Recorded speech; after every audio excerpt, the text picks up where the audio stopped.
The Mortgage Minute today being brought to you by our friends at Geneva Financial. When you're ready for that next home loan, Geneva's got the programs and the products. You need to make the call, 800-306-1990. 800-306-1990. And every day at this time, OBMMI, they provide the most comprehensive, accurate, timely, and interactive analysis of pricing ever conducted in the mortgage industry, calculated from actual locked rates with consumers across 35% of all mortgage transactions nationwide. Interesting. They don't tell us the points paid, points received, or the APR. They just give us the number to put in your mortgage calculator. And if you don't have one, ronismylender.com, ronismylender.com, you can get that mortgage calculator. It's a free mobile app that you can put right there on your mobile phone. Let's take a look and see what rates did yesterday. 30-year conforming rate up 6.869, 30-year jumbo up 7.042, 30-year FHA up 6.661, 30-year USDA loan, that was up 6.709. Clean sweep, the 30-year VA loan, 6.432. And I've had to change this because somebody did call me out on it because I say that the VA loan is the best loan on the market. Well, it is the best loan for veterans if they don't qualify for the Home Select loan. And yes, the Home Select is the best loan on the market if you qualify. And if you want a lower effective interest rate, if you want to pay off your house faster, if you want a lower payment, and you want to have access to your equity. Other than that, it doesn't do anything for you. Home Select loan by our friends at Geneva Financial. Let's take a look and see what's going on in the markets today. So we've got the S&P 500 is now up 9 points. We're watching that one for you. We've got the 10-year Treasury. This is the yield, the interest, down 5 basis points, 4.227. The bond, the mortgage bond is up 10 basis points. Remember, bonds and interest move or yields move in opposite directions. So the 10-year mortgage-backed security bond, that's up 10 basis points, meaning interest rates are down ever so slightly. They're not down that much, not enough to even talk about. But what we want to do is we do want to look and see what's driving these things. Well, here's the issue and here's the problem. We get numbers that come out on a regular basis, and we're all watching, or I shouldn't say that. Nerds like me watch these numbers to try and forecast what's the market going to do? How do I report this to our listeners? Well, we get these numbers coming out from the government, and more often than not, they're wrong. And the reason we know that they come out wrong is because we get 1 or 2 revisions every single time. And I'll tell you more about that in just a second.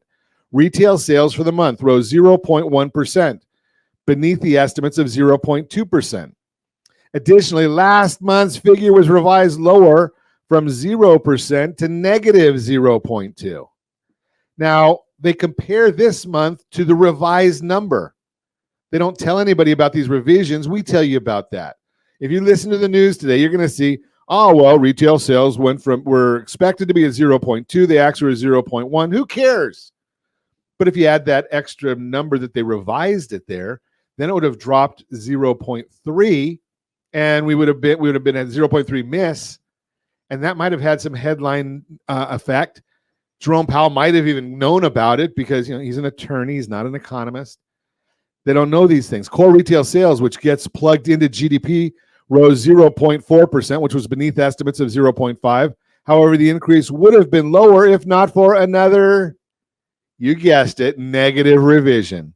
Last month's figure was revised lower from an already weak negative 0.3 to a negative 0.5. For some perspective, retail sales for the first 5 months of 2024 is up 0.3%. I don't think we have a sound effect for pathetic, but that's what we should say it is. Showing the consumer spending slowing. Compare that with the first 5 months of 2019. Scratching my head, I wonder who president was at that time. First 5 months of 2019 up, there's no zero before the decimal.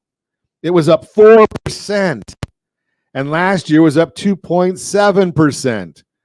So you can see the economy's not doing too well, but because of all these revisions, no one really sees it. Today's weaker figures should result in lower GDP estimates for the second quarter and continues to show that the consumer is under pressure. let's talk a little bit more about revisions. The big report that comes out every month. So the Federal Reserve has two mandates: stable pricing and maximum employment.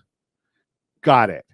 Now, we're already at the stable pricing. They don't want to report that. We tell you that we're already at a 0.227% inflation if you take out shelter and you take out motor vehicle insurance. But we're seeing a lot more of these revisions coming through. The most egregious revisions are the BLS BS jobs report. And I'm just going to give you a little bit of a quote from Peter Bookvar. The whole point of non-farm payrolls is to provide a timely estimate of the QCEW, that is the Census Bureau's numbers, which is the real and final employment reading, which covers 11.9 million establishments compared to around 700,000 entities in the establishment survey, unquote. Here's the problem. Q4 2023. The BLS estimated there were 637,000 job creations. 637,000 job creations. Should we start laughing right now, or should we wait for that? You know better than that.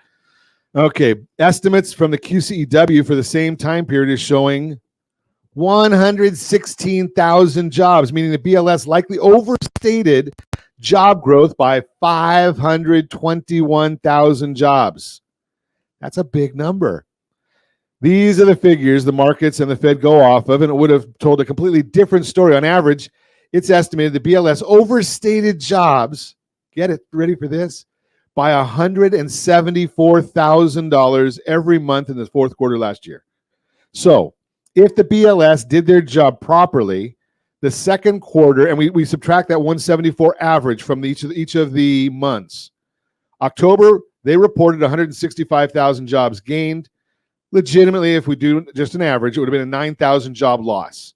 November, they reported 182,000 job gain. That would have been an 8,300 job gain.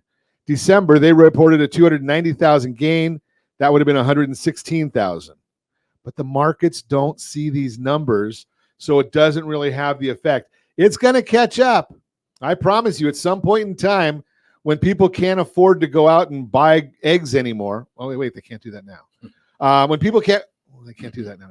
So it's going to catch up, and we're going to have those issues. That's the Mortgage Minute, brought to you by our friends at Geneva Financial. When you're ready for that next home loan, Geneva's got the programs and the products.